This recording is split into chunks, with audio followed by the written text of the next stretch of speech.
In today's lesson, we're going to learn about simplifying fractions, adding and subtracting fractions, as we are kind of on this fractions kick. So when we simplify fractions, I'm just going to give you kind of a descriptor for it.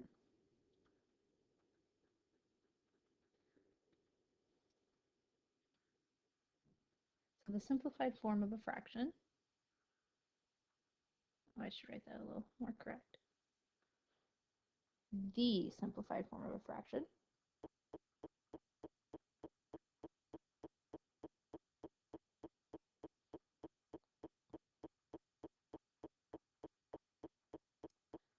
is when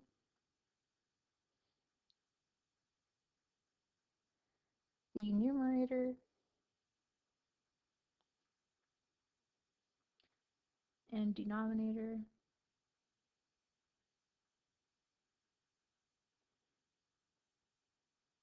have no common factors. So for example, 1/2, 3/5, 7/12, 4/9, all of these are fully reduced. And saying reduced is like the same way as saying simplify. So there'll be a few different terminologies for this. So to reduce a fraction,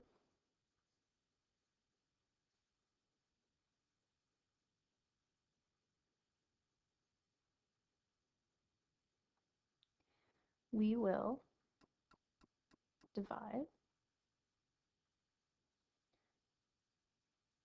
the numerator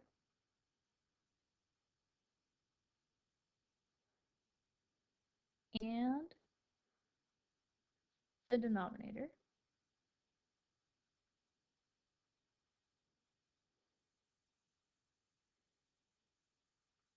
Dramatic pause.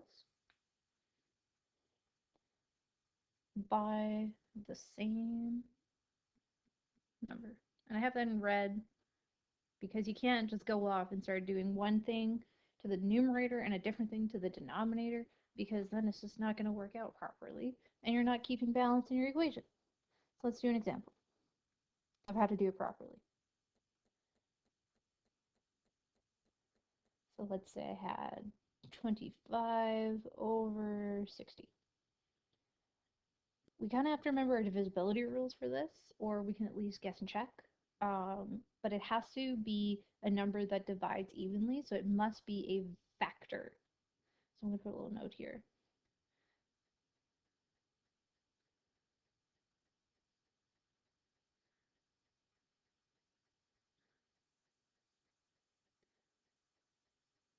Must be a common factor. Because I just don't want us going off and like trying 2 and then wondering why we're not getting the right answer. So in this one, we're going to divide by 5 because it ends in a 5 or a 0, so it's divisible by 5, which equals to 5/12. Now if we look at 5, the only factors 5 has is 1 and 5. 12 has 1 and 12, 2 and 6, 3 and 4. So there are no common factors. This guy is fully reduced. Let's do another one. If I have 12 and 64.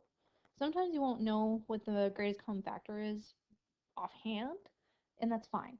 My first instinct for this one is because they're both even numbers, and I'm going to divide this by 2. And that's kind of a good start point. So this would be 6 over 32. Both of these numbers are still even. I'm going to reduce it down again. 3 over 16. 3 and 16 have no common factors. Check. That one's done. Now that we know reducing fractions, we always should have been doing this, we should always have our fraction in lowest terms. So all fraction answers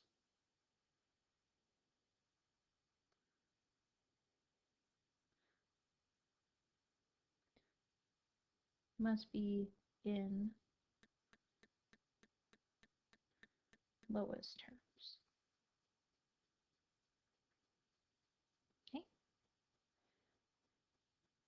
Now we're going to look at adding and subtracting fractions.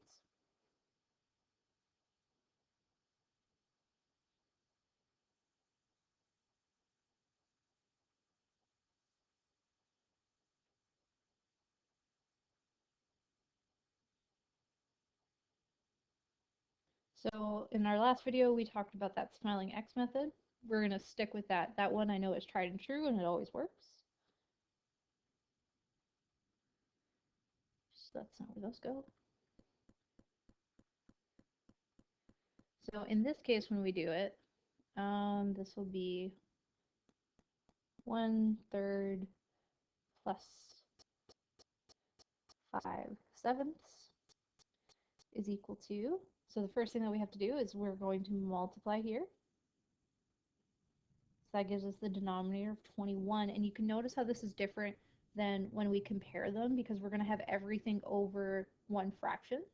So now we're going to multiply here. I'm going to put this in blue. This will give us 7. And then I'm going to do this one in purple. This gives us 15. And our sign stays the same. And it comes up to the numerator spot. So then 7 plus 5 is 17 plus 7 plus 15 is 22 over 21. So it can either stay as a mixed fraction, as an improper fraction, or you can change it to a mixed number fraction. Doesn't really matter. Let's do another one. Let's go 6 over 7 plus 3 over 4. This is equal to 28, 24 plus 21 is equal to 45 over 28. And I know this fraction is in lowest terms, or at least I'm pretty sure it is, because 45 only has the factors of 3, 5, and 9, I believe. Let me double check here really quickly on my calculator. Yep, that's in lowest terms. Good stuff. Let's do some subtraction examples. We'll throw in a negative number in there too. So let's go 3 over 4, subtract negative 1 over 5. Let's say that. So the thing is that a lot of people get really confused about this negative and where it goes. I am a tried and true sucker for just saying, okay, that negative is going to go up here with the 1, and that's where it's going to stay. That way I'm not going to like make this negative. That would be silly. So then this is going to change to 4 times 5, which is 20, 5 times 3, which is 15, minus 4 times negative 1, which is negative 4.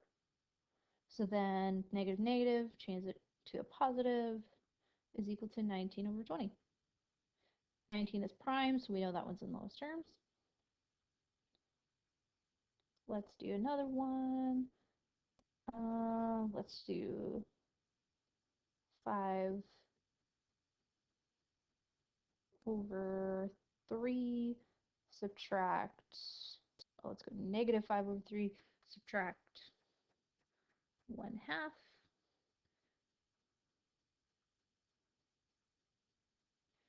That equals, and again, we're going to change this, so it's negative 5 over 3.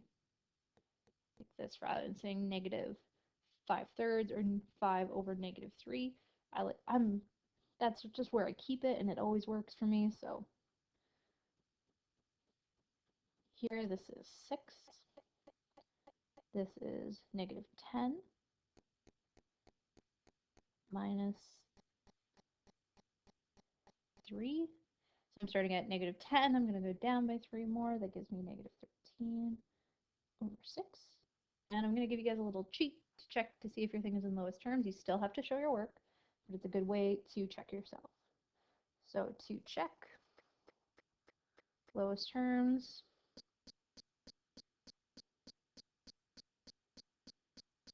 go numerator,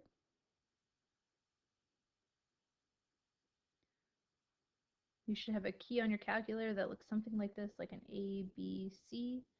Then you're going to hit your denominator.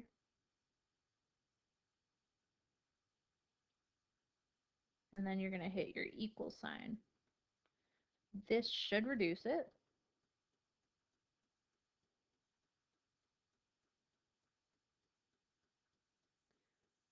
But you may have to use Shift ABC to change it from a mixed number to an improper, but it's either way, so I'm going to go Shift ABC, or you might have the change button on your calculator. If it converts to a mixed number, or you might need to hit your ABC button.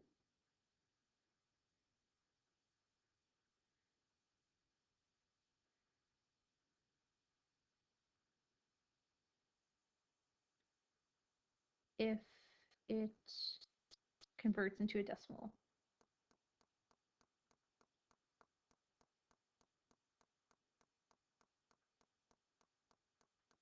All right, you should be set to go.